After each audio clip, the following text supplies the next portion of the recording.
This is the Lone Crater YouTube. We hope this video helps. In this video, I will explain how to make curry in a cooker. First, gather all your fresh ingredients. This includes your choice of protein, vegetables like potatoes and carrots, and essential spices. Chop your vegetables into roughly 1-inch pieces to ensure they cook evenly.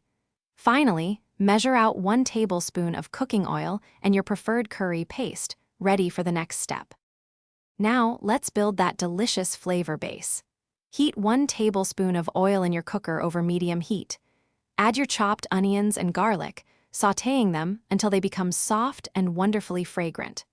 Next, stir in about 2 teaspoons of fresh ginger and your favorite curry powder, cooking for about 1 minute to release their aromas. It's time to add the main components. Carefully place your protein, such as chicken or chickpeas, and your chopped vegetables into the cooker. Then, pour in 1 cup of creamy coconut milk and 1/2 cup of vegetable or chicken broth. Stir everything gently to ensure all ingredients are well combined and mostly submerged in the liquid. Finally, let's cook our curry to perfection. Seal the cooker lid and cook on high pressure for approximately 8 minutes.